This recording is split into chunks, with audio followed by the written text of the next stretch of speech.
प्रथम नियम और द्वितीय नियम के बारे में बताया था। आज आपको मेंडल का तृतीय नियम, जिसे स्वतंत्र अभिविभजन का नियम कहते हैं, इंग्लिश में इसका नाम है लॉ ऑफ इंडिपेंडेंट असॉर्टमेंट, इसे अभी हम लिख देंगे। और इस तृतीय नियम को समझने के लिए आपको पहले डाइहाइब्रिड क्रॉस समझना होगा। अब आप इधर ध्यान देंगे, देखिए ये लिखा है डाइहाइब्रिड क्रॉस अर्थात द्विसंकर क्रॉस।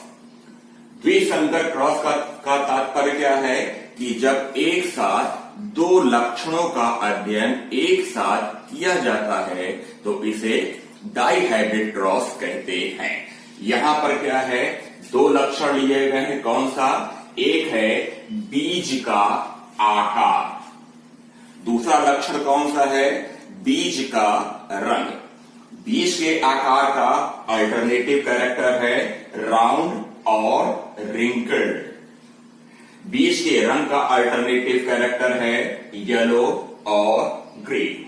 आपको पहले ही बताया जा चुका है कि राउंड और येलो ये क्या है? प्रभावी लक्षण है। पहला जो नियम था प्रभाविकता का नियम, और कन्वेंशन के अनुसार जो है यहां पर आप देखेंगे तो राउंड डोमिनेंट कैरेक्टर है, इसका फर्स्ट अल्फाबेट आर है, तो इसे डिनोट करेंगे कैपिटल आर के द्वारा। और येलो है, येलो का फर्स्ट अल्फाबेट वाई है, इसे डिनोट करेंगे कैपिटल वाई के द्वारा। अब इसी का जो अल्टरनेटिव कैरेक्टर है अर्थात रिंकल्ड का डब्ल्यू न लेकर के बल्कि इसका स्मॉल अल्फाबेट, ये क्या हो जाएगा? इसका स्मॉल अल्फाबेट स्मॉल आर और वाई का स्मॉल अल्फाबेट स्मॉल वाई हो जाएगा। अर्थात ये क्या है? एलील है। तो capital R capital Y pure round yellow का एलील के जोड़े हैं और इसका एलील का जोड़ा ये है। अब इसके युग्मक बनते हैं तो यहां पर इससे आ जाएगा कैपिटल आर, इससे आ जाएगा कैपिटल वाई और इससे आ जाएगा स्मॉल आर और स्मॉल वाई। ये क्या है? ये है युग्मक अर्थात गैमेट्स। तो जब इन दोनों पौधों को संकरित कराया जाता है तो प्रभाविकता के नियम के अनुसार F1 पीढ़ी में जो लक्षण दिखाई देते हैं उसे प्रभावी लक्षण कहते हैं। अर्थात यहां पर राउंड और येलो क्या हो गया? प्रभावी लक्षण है। जिन पौधों में संकरण प्रयोग प्रारंभ करते हैं उसे क्या कह देते हैं? पेरेंटल जनरेशन, और इसे P के द्वारा व्यक्त किया गया है। अब देखिए डाइहाइब्रिड क्रॉस में जो महत्वपूर्ण बात है वो F1 पीढ़ी के दो पौधों का चयन किया गया। एक पौधे को मेल अर्थात नर की तरीके से और दूसरे पौधे को फीमेल अर्थात मादा की तरह से ट्रीट किया गया। अब देखिए वही चीज यहां पर भी लिखी है, वही चीज यहां पर भी लिखी है। अब यहां पर क्या है? ये F1 पीढ़ी के दो पौधे हैं, इनमें युग्मक बनेंगे। अब देखिए युग्मक बनाने की प्रक्रिया कैसे है कि प्रत्येक प्रकार के युग्मक में दोनों लक्षण के कम से कम एक एलील होने चाहिए। यहां पर देखिए क्या है? कैपिटल आर स्मॉल आर, यहां पर देखिए कैपिटल वाई स्मॉल वाई। तो सबसे पहले क्या है? कैपिटल आर को वाई के साथ जोड़ेंगे तो कैपिटल आर कैपिटल वाई। यहां पर देखिए कैपिटल आर कैपिटल वाई हो गया है। अब यहां पर क्या है? ये कैपिटल आर दूसरा क्या हो गया? स्मॉल वाई हो गया। अब कैपिटल आर की वाई से मिलने की संभावना समाप्त। अब यहां पर क्या लेंगे? स्मॉल आर को कैपिटल वाई से जोड़ेंगे तो small R capital Y small Y. आप इसे ऐसे कह सकते हैं कि देखिए यहां पर कैपिटल आर कैपिटल वाई ये एक युग्मक बन गया जिसमें दोनों लक्षण हैं। यहां पर क्या हो गया? कैपिटल आर स्मॉल वाई, ये देखिए यहां पर आ गया, ये हो गया। अब आर की इन दोनों से मिलने की संभावना समाप्त हो गई। स्मॉल आर लेंगे स्मॉल आर कैपिटल वाई, ये हो गया, और स्मॉल आर स्मॉल वाई ये हो गया। चाहे नर पौधे हो चाहे मादा पौधे हो, दोनों में युग्मक एक ही प्रकार के बनते हैं, अर्थात इधर जो युग्मक बने हैं वही युग्मक यहां पर बनेंगे। जब मोनोहाइब्रिड क्रॉस पढ़ा रहे थे तो वहां पर क्या है, वहां पर दो युग्मक इधर बने थे, दो युग्मक इधर अर्थात मादा में बने थे, 2 दूनी 4 अर्थात 4 प्रकार के पौधे बने थे, जिसे रेखीय चित्र के माध्यम से समझाया गया था। लेकिन यहां पर क्या है, 4 युग्मक इधर हैं, 4 युग्मक इधर हैं, तो 4 चौक 16। इसे अगर रेखा चित्र के द्वारा दिखाया जाएगा तो इसे बनाना अत्यंत कठिन हो जाएगा, तो इसे दिखाते हैं एक स्क्वायर के द्वारा। उस स्क्वायर का नाम क्या है, उस स्क्वायर का नाम है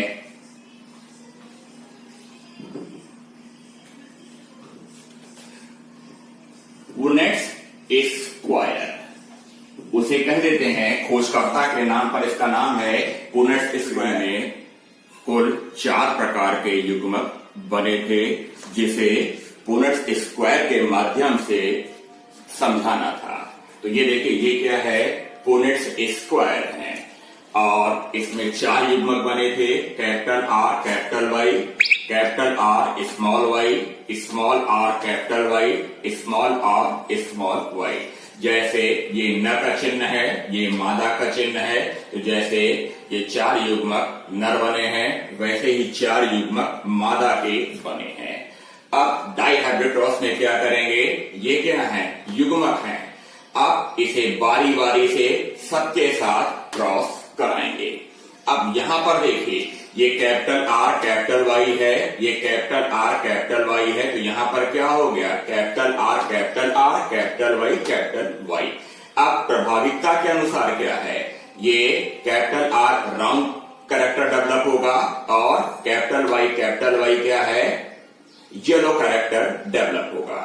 अब यहां पर क्या है, देखिए कैपिटल आर यहां आ गया, कैपिटल वाई स्मॉल वाई आ गया, तो कैपिटल आर जो है ये राउंड कलर का बीज होगा, लेकिन चूंकि कैपिटल वाई स्मॉल वाई के ऊपर प्रभावी है, इसलिए यहां पर क्या दिखाई देगा, येलो कैरेक्टर ही दिखाई देगा। अब तीसरे उस पर आइए, कैपिटल आर स्मॉल आर, ये हो गया, कैपिटल वाई हो गया, यहां पर आ गया। फिर वही बात है कि कैपिटल आर स्मॉल आर के ऊपर प्रभावी है, इसलिए कैसा कैरेक्टर दिखाई देगा, राउंड कैरेक्टर दिखाई देगा। और यहां पर क्या, कैपिटल वाई दोनों ही डोमिनेंट होमोजाइगस हैं, इसलिए ये कैसा दिखाई देगा, येलो दिखाई देगा। अब देखिए, यहां पर कैपिटल आर है, यहां पर स्मॉल आर है, यहां पर कैपिटल वाई है, यहां पर स्मॉल वाई है, तो यहां पर देखिए आर भी हेट्रोजाइगस है, वाई भी हेट्रोजाइगस है, या कह लीजिए कैपिटल आर स्मॉल के ऊपर प्रभावी है, राउंड कैरेक्टर दिखाई देगा। और यहां पर क्या है, यहां पर भी जो है कैपिटल वाई स्मॉल वाई के ऊपर प्रभावी, इसलिए येलो कैरेक्टर दिखाई देगा। अब ये फर्स्ट रो में देखिए, इस युग्मक के इन 4 युग्मक से मिलिए। अब सेकंड रो में आएंगे, यहां पर जब सेकंड रो में आएंगे तो यहां पर कैपिटल आर स्मॉल वाई, ये किससे मिलेगा, यहां पर मिलेगा। इसे लिखा कहां जाएगा, यहां पर। इसे जब यहां पर ये मिलेंगे, इसे कहां लिखा जाएगा, यहां पर लिखा जाएगा। अब देखिए, कैपिटल आर यहां पर आ गया, और यहां पर क्या, स्मॉल वाई, तो कैपिटल आर होने के कारण कैसा दिखाई देगा, राउंड कैरेक्टर दिखाई देगा। लेकिन यहां पर क्या है, स्मॉल वाई है, ध्यान दीजिएगा, ये यहां पर कैपिटल वाई स्मॉल वाई था, यहां पर स्मॉल वाई है, दोनों रिसेसिव होमोजाइगस हैं, इसलिए यहां पर क्या है, ग्रीन कलर दिखाई देगा। अब यहां पर आइए, कैपिटल आर स्मॉल आर यहां पर आ गया, स्मॉल वाई इधर है, कैपिटल वाई इधर है, ये क्या हो गया, वाई हेट्रोजाइगस, तो वही सेम कंडीशन है, राउंड और येलो दिखाई देगा। अब यहां पर देखिए, कैपिटल आर है, इधर स्मॉल आर है, इधर क्या है, स्मॉल वाई, इधर भी स्मॉल वाई, ये क्या हो जाए, फिर से कैपिटल आर स्मॉल आर के ऊपर प्रभावी है, तो ये राउंड कैरेक्टर दिखाई देगा। और यहां पर क्या, दोनों स्मॉल वाई, इसलिए यहां पर क्या दिखाई देगा, ग्रीन कैरेक्टर दिखाई देगा। अब थर्ड रो में आइए, यहां पर देखिए कैपिटल आर, इधर से स्मॉल आर, इधर कैपिटल वाई, इधर कैपिटल वाई, ये क्या हो जाएगा, उसी तरीके से राउंड येलो दिखाई देगा।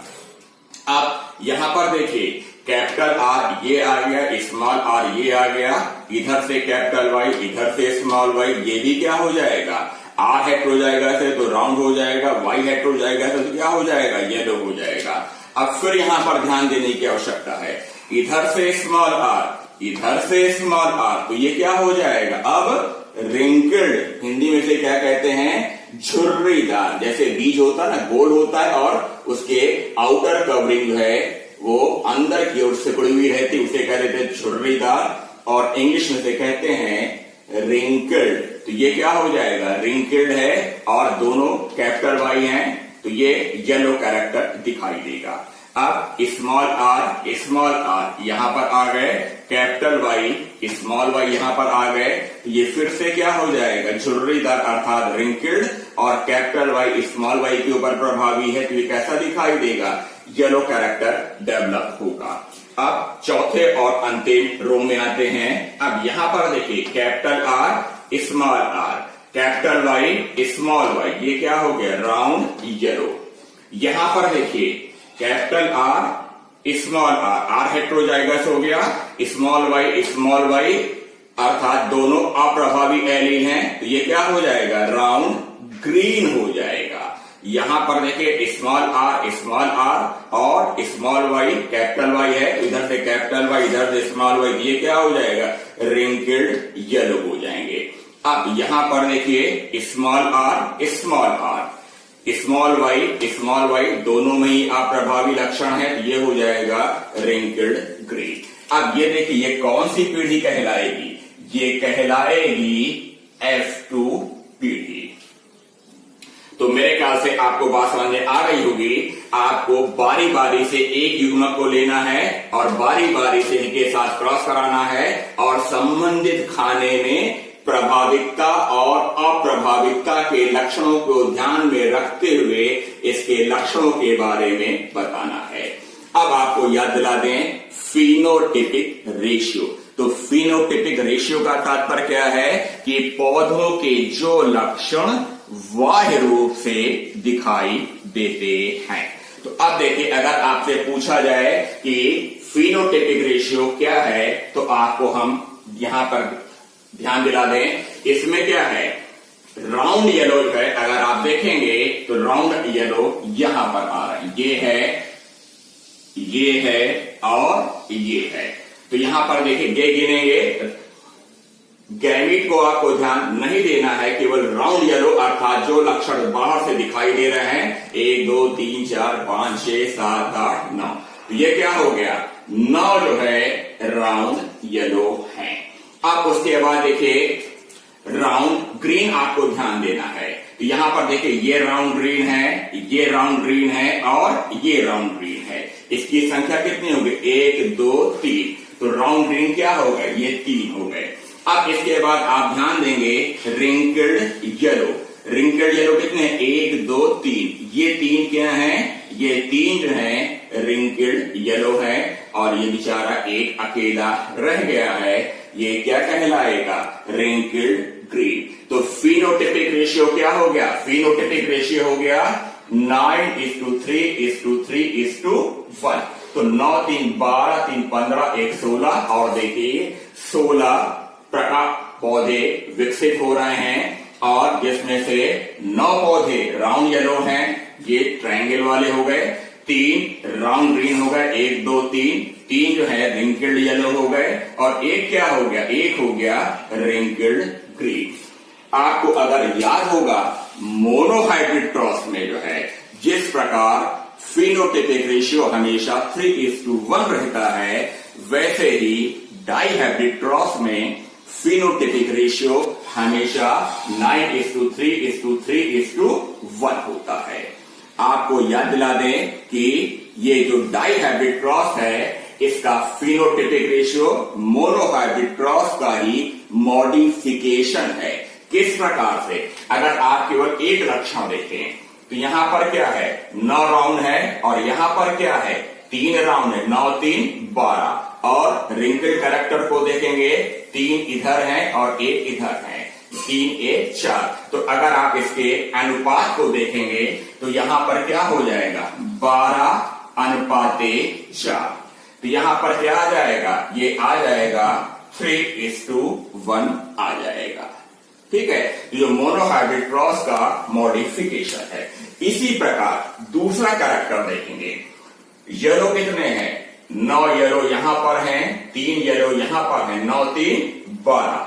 और ग्रीन कितने हैं 3 ग्रीन यहां पर हैं, 1 ग्रीन यहां पर है। ये क्या हो जाएगा, ये हो जाएगा 3 1 4, फिर वही अनुपात आएगा 3:1। तो आप कह सकते हैं कि मोनोहाइब्रिड क्रॉस का ही मॉडिफिकेशन डाइहाइब्रिड क्रॉस है। फिनोटिपिक रेशियो के बाद जीनोटिपिक रेशियो पर आते हैं। तो जीनोटिपिक रेशियो देखिए बिल्कुल पीटी की भांति है। जैसे ये है 4 2 2 1 2 1 2 1 1। तो ये बड़ा अटपटा सा लगता है, लेकिन अगर आप इस पुनेट स्क्वायर या चेकर बोर्ड को ध्यान से देखेंगे तो ये भी बहुत आसान है याद करना। अब यहां पर देखिए ये 9 का बाइफर्केशन क्या है, जो राउंड येलो है 4 2 2 1, फिर क्या है 2 1, फिर क्या है 2 1, फिर क्या है 1। अब आप आइए जीनोटिपिक रेशियो अर्थात पौधों के जो लक्षण हैं वो एलील के जोड़ों के आधार पर कैसे बनते हैं। अब यहां पर देखिए राउंड येलो क्या है, अभी आपको बताया हमने ये 9 राउंड येलो हैं। इस राउंड येलो को अगर आप इसके एलील के आधार पर देखें, आपको क्या है डायगोनली अर्थात तिरछा चलना है। तो याद करना बड़ा आसान हो जाएगा। यहां पर देखिए इन चारों को देखिए, आर हेट्रोजाइगस है, ये देखिए R heterozygous R heterozygous R heterozygous. Y क्या है हेट्रोजाइगस, वाई क्या है हेट्रोजाइगस, ये भी वही है ये भी वही है। तो आर हेट्रोजाइगस वाई हेट्रोजाइगस कितने हो गए, ये 4 एक जैसे हैं। फिर इसके बाद इन दोनों को देखिए, ये एक जैसे हैं कि नहीं हैं। R heterozygous capital Y homozygous capital Y homozygous, वो ये हो गए। अब इसके बाद क्या, इसका नंबर आएगा capital R homozygous Y heterozygous, ये क्या है ऐसे आ जाएगा, ये लिखा हुआ है। इसके बाद एक अकेला बचा capital R capital R capital Y. तो आप देखिए 4 एक जैसे हैं, 2 एक जैसे हैं, 2 एक जैसे हैं और 1 1 है, अर्थात 4 2 2 1। ये क्या हो गया 4 2 2 1। अब नेक्स्ट आते हैं राउंड ग्रीन पर। इसको देखिए इसको देखिए इसको देखिए, फिर डायगोनल देखना है। तो यहां पर देखिए ये दोनों एक जैसे हैं, अर्थात आर हेट्रोजाइगस, ये हो जाएगा स्मॉल वाई होमोजाइगस। तो ये हो गया देखिए यहां पर ये आर हेट्रोजाइगस स्मॉल वाई, ये क्या हो गए, ये 2 एक जैसे हो गए हैं। और ये क्या हो गया, ये अकेला है capital R homozygous small Y homozygous, एक ये हो गया। अब रिंकल्ड येलो पर आइए, यहां पर देखिए ये डायगोनली फिर देखना है तिरछा आपको। तो यहां पर देखिए small R homozygous Y heterozygous, ये क्या देखिए small R homozygous Y heterozygous 2 हो गए। और ये क्या हो गया, ये एक अकेला, ये 2 हो गया। इसके बाद ये एक अकेला है वो ये है, अंत में एक क्या बचा वो ये है। तो अगर आप देखेंगे फिनोटिपिक रेशियो को ध्यान में रखते हुए, तो जीनोटिपिक रेशियो है 4 2 2 1 2 1 2 1 1। ये क्या कहलाएगा, ये कहलाएगा जीनोटिपिक रेशियो। अब आइए नियम पर। नियम क्या है, तीसरा नियम मेंडल का है स्वतंत्र अपविभन का नियम। यह क्रॉस है, सॉरी फिर से ध्यान दीजिएगा, यहां पर क्या है मेंडल का ये जो तृतीय नियम है ये डाइहाइब्रिड क्रॉस में ही संभव है। तो इसे अगर परिभाषा के रूप में बताएंगे तो इसकी परिभाषा क्या है? एक से अधिक विपरीत जोड़ी लक्षणों को आपस में संकरित कराया जाता है तो F1 पीढ़ी में प्रभावी लक्षण दिखाई देते हैं, F2 पीढ़ी में दोनों लक्षण पृथक हो जाते हैं, परंतु प्रत्येक युग्मक दूसरे युग्मकों से मिलने के लिए स्वतंत्र है। इसे क्या कह देंगे? स्वतंत्र अपविभन का नियम। यहां पर लिख दे रहे हैं, यह है स्वतंत्र अपविभन का नियम। इंग्लिश में कह देते हैं लॉ ऑफ इंडिपेंडेंट असॉर्टमेंट। इसका एक नाम और है लॉ ऑफ फ्री रिकॉम्बिनेशन। अब देखिए ये नियम क्या कहता है कि जब एक से अधिक विपरीत जोड़ी लक्षणों को आपस में संकरित कराया जाता है तो F1 पीढ़ी में प्रभावी लक्षण और F2 पीढ़ी में दोनों लक्षण पृथक हो जाते हैं, परंतु प्रत्येक युग्मक दूसरे युग्मकों से मिलने के लिए स्वतंत्र हैं। इसे ही कहते हैं लॉ ऑफ इंडिपेंडेंट असॉर्टमेंट।